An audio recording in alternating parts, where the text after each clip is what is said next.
안녕하세요. 이번 시간에는 4단원 주제 10, 국제 질서의 변화와 제국주의 열강에 대해서 학습하도록 하겠습니다. 네, 여러분 필리핀에서 영어를 배우는 이유를 아시나요? 네, 필리핀의 사람들은 영어를 잘 하는데요. 왜 그런지 살펴보면 이게 지금 필리핀의 국기고요. 필리핀은 원래 스페인의 식민지였어요. 에스파냐 식민지였는데 이게 미국의 식민지로 넘어가게 됐거든요. 네, 에스파냐랑 미국이 싸워서 이제 미국의 식민지가 되는데 그러면서 이제 영어를 쓰게 됐다고 합니다. 그래서 네, 지금 여기 보면은 스페인과 미국이 싸우는 장면이 있고요.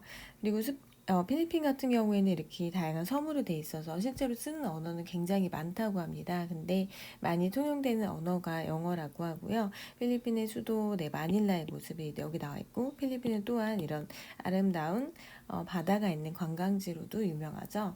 그래서 제국주의 열강들이 이렇게 동아시아를 다 차지를 하면서 특히 동남아시아를 쪼개 가지면서 식민지로 삼고 이렇게 하게 되는데 이번 시간에는 제국주의에 대해서 알아보도록 하겠습니다.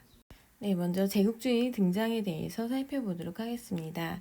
우리가 제국주의라고 하면 서구 열강, 서구 열강은 영국, 프랑스, 네덜란드, 독일, 미국 같은 나라들이 추진한 적극적인 팽창 정책, 이 팽창 정책이라는 거는 밖으로 나간다는 거거든요. 즉 다시 말해서 식민지를 확보하기 위한 이런 정책을 제국주의라고 합니다. 왜 이 서구 열강은 해외로 나가려고 했냐면 이 자본주의 경제 체제를 산업혁명을 통해서 이제 도입이 되게 됐죠. 근데 이 자본주의라는 거는 계속 물건을 생산하고 어딘가에는 물건을 팔아야 돼요. 그래서 소비가 되고 또 다시 생산을 하고 이 생산과 소비가 반복적으로 이루어져야지만 점점 커질 수가 있거든요. 근데 당시에 많은 나라들에서 이 자본주의를 하다 보니까 여러 기업 간의 경쟁이 나타나게 되고 그 경쟁에서 승리한 기업들이 독점 자본주의가 등장을 하게 돼요. 독점 자본주의. 독점 자본주의라고 하면 한 기업이 뭐 시장의 90% 같은 거를 장악을 하는 거 얘기예요. 근데 이 독점을 하게 되면 다른 기업과 경쟁이 안 되는데 뭐 비싼 가격에 많은 물건을 이제 팔 수가 있죠. 그게 되게 좋긴 한데 문제는 국내는 더 이상 팔 수 있는 시장이 없는 거예요. 그래서 이 독점 자본주의들이 해외에 눈을 돌리는 거죠. 그래서 해외 식민지에 물건을 팔면 되는 거예요. 대량으로 생산한 다음에 그리고 해외 식민지에서는 원료도 쉽게 확보할 수 있습니다. 그러니까 식민지를 확보한 거는 원료, 저렴한 가격에 원료를 확보한다는 의미도 있고요. 그리고 어떤 물건을 대량으로 팔 수 있는 대량으로 생산한 제품을 파는 거죠. 대량 생산한 제품을 여기에 판매하는 거예요. 그래서 식민지를 가지면 계속 이 자본주의를 운영할 수 있기 때문에 식민지를 확보하는 이런 제국주의들이 등장을 했습니다. 즉 배경을 보면 급속한 산업화, 즉 자본주의가 확립이 되면서 원료를 싸게 공급받고 또 이걸 팔 수 있는 물건을 팔 수 있는 시장의 확보가 필요했던 거죠. 그리고 또한 이 제국주의는 어떤 사상적인 기반이 있는데 사회 진화론이요. 사회 진화론은 사회가 말 그대로 진화한다는 거죠. 이게 사실은 다윈의 진화론에서 좀 파생이 된 겁니다. 다윈은 인류가 계속 진화해서 이렇게 왔다라고 얘기를 했습니다. 이게 이제 사회에 적용된 거예요. 그래서 사회도 계속 이제 진화를 하다 보면 이렇게 서구 유럽처럼 발전된 모습을 갖게 된다라고 주장을 한 거죠. 근데 식민지 국가들을 보면 아직 발전이 덜 된 거죠. 서구의 기준으로 봤을 때.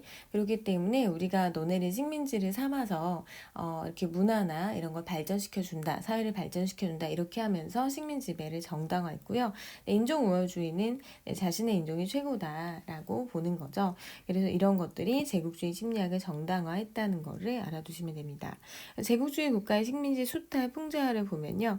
지금 이렇게 유럽인이 있어요. 근데 이 식민지 원주민한테 뭔가 술을 먹이고 있는 거예요. 원료를 이렇게 먹인 다음에 여기를 쥐어짜서 이렇게 금화를 즉 경제적인 이익을 가졌다는 걸 알 수 있고 이 선교사가 있죠. 자신들의 문화를 전파하고자 하는 사회 진화론과 또 연결이 되는 부분이고요.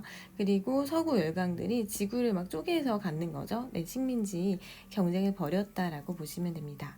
네, 교과서로 정리해 보도록 하겠습니다. 19세기 후반 산업혁명이랑 교통통신혁명이 진행되는 가운데 독점 기업들이 출현을 하게 됩니다. 서구 열강과 독점 기업들은 원료를 싸게 수입하고 넘쳐나는 상품을 수출할 시장을 두고 치열하게 경쟁을 했는데 앞다투어 식민지를 확보하고자 하였고 이렇게 군사력을 내세워서 아프리카, 아시아 약소국을 지배하기 시작했습니다. 서구 열강이 추진한 적극적인 팽창 정책을 제국주의라고 합니다. 이 서구 열강은 자신들의 침략을 정당화하고자 했는데 사회 진화론과 인종주의를 받아들여서 자신들이 미개한 인종을 문명화시킨다라고 주장을 했죠. 네, 그러면 교과서 해발을 보면요. 지금 제국주의자 세실 로즈 이 사람은 영국인이었는데 나는 어제 빵을 달라고 외치는 실업자들의 이야기를 들은 해 제국주의의 중요성을 깨달았대요. 본인의 포부는 사회 문제를 해결하는데 이 사회 문제를 해결하기 위해서 새로운 영토를 확보하고 상품 판로를 개척해야 된다라고 되어 있습니다. 그러면 제국주의가 등장한 이제 배경을 좀 보면 이 세실 로즈 같은 경우에는 영국에서 생산한 상품의 판매 시장을 개척하기 위해서 식민지를 확보해야 된다라고 했죠. 네, 어떤 판매 시장 개척이죠. 네, 그리고 이 잡지에 나온 걸 보면 제국주의를 정당화하는 그런 모습이죠. 이제 문명을 얘들이 전파해 준다라는 걸 알 수 있죠. 그래서 사료에 나타난 제국주의 주장을 비판해 보자라고 돼 있는데 뭐 백인이 우월하다라는 거, 네, 인종주의는 근거가 없죠. 네, 전혀 과학적인 근거가 없고요. 그리고 식민 지배는 침략행위죠, 결국은. 네, 뭐 정당할 수 없어요. 네, 식민 지배 정당할 수 없다. 네, 이 두 개는 다 정당화될 수 없습니다. 네, 그러면 열강이 아프리카를 어떻게 침탈을 했는지 살펴볼게요. 이 아프리카를 먼저 좀 눈독을 들인 나라가 영국과 프랑스가 있었습니다. 일단 영국은 이 아프리카에 대해서 종단 정책을 펼쳤어요. 이 종단 정책은 이렇게 이제 점령하려고 했던 거죠. 네. 그리고 프랑스는 횡단 정책을 펼쳤는데 횡단 정책은 이렇게 세로로 가로로 점령을 하려고 했던 겁니다. 그런데 이 두 나라의 정책상 이제 부딪힐 수밖에 없는데 그 부딪혔던 지역이 파쇼다예요. 그래서 이 사건을 파쇼다 사건이라고 부릅니다. 연도가 잘못됐네요. 네, 1889년이 되겠죠. 이 파쇼 사건은 영국의 종단 정책과 프랑스의 횡단 정책이 충돌해서 발생한 사건입니다. 근데 뭐 전쟁을 하거나 이러진 않고요. 이 파쇼다 지역을 프랑스가 양보하는 식으로 해서 네, 마무리되었습니다. 그래서 지금 파쇼다 사건 풍자한데 지금 프랑스겠죠? 네, 프랑스 이 소녀가 파슈다라는 쿠키를 갖고 있고, 네, 지금 이건 영국이에요. 영국의 이 사람은 어떻게 이 쿠키를 뺐을까, 네, 궁리하고 있는 이런 모습이죠. 그래서 아프리카는, 이 몇 개 나라를 제외하고 전역이 식민지로, 네, 전락을 하게 됩니다. 네, 교과서로 정리해 보도록 하겠습니다. 아프리카 내식민지 쟁탈전이 벌어지는데요. 먼저 영국은 카이로에서 남쪽 케이프타운까지 를 있는 종단 정책, 세로로 식민지를 정복해 가려고 했고, 프랑스는 아프리카 서해안해부를 바탕으로 해서 서쪽에서 동쪽으로 네, 식민지를 진출하는 횡단 정책을 추진했죠. 그래서 두 나라가 파슈다에서 충돌하게 되는데 프랑스 측의 양보로 마무리되었습니다. 이거를 파슈다 사건이라고 부릅니다. 그리고 뒤에 이제 독일은 또 프랑스랑 네, 식민지 쟁탈전을 벌이는데 이런 걸 모로코 사건이라고 하고요. 어쨌든 이 아프리카 전역은 네, 서구 열강에 의해서 분할이 되었습니다. 네, 다음은 아시아와 태평양 지역의 식민지 침탈을 살펴보도록 하겠습니다. 영국은 인도를 점령을 하게 되어 이 부분은 여러분 뒤에서 좀 자세히 공부를 할 거예요. 프랑스랑 싸워서 네, 인도를 어쨌든 영국이 점령을 하게 됩니다. 그리고 그뿐만 아니라 싱가포르, 말레이 반도, 네, 오스트레일리아랑 뉴질랜드까지 영국이 점령을 합니다.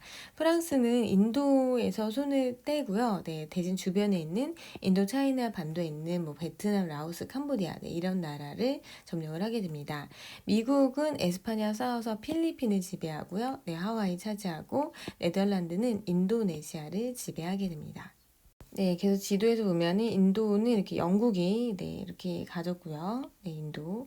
그리고 미얀마 합병돼 있고 그다음에 말레이 연방 네, 이쪽도 영국이 갖고 있습니다.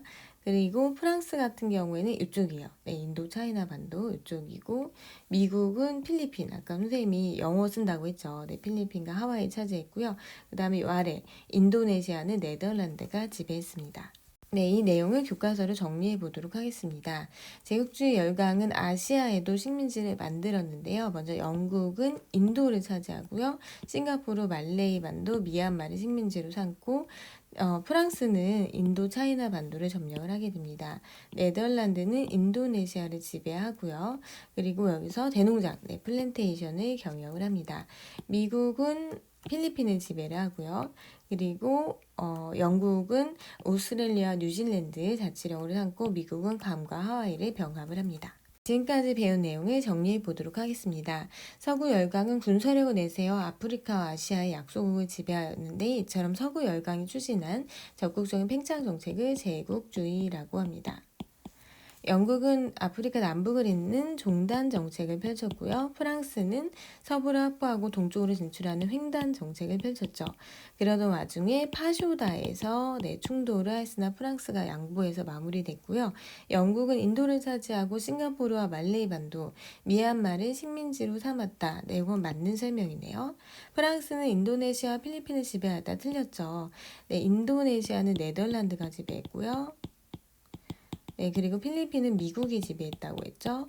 프랑스는 어디였죠? 인도 차이나 반도입니다. 네, 베트남이나 이런 나라들이 있는 곳이죠. 미국은 오스트레일리아와 뉴질랜드를 자치로 만들었다 틀렸죠. 네, 오스트레일리아, 뉴질랜드는 아직도 영연방 소속이거든요. 이건 영국입니다. 네, 이렇게 해서 이번 시간에 제국주의 정리했고요. 다음 시간에는 서아시아 국가들로 넘어가도록 하겠습니다. 수고하셨습니다.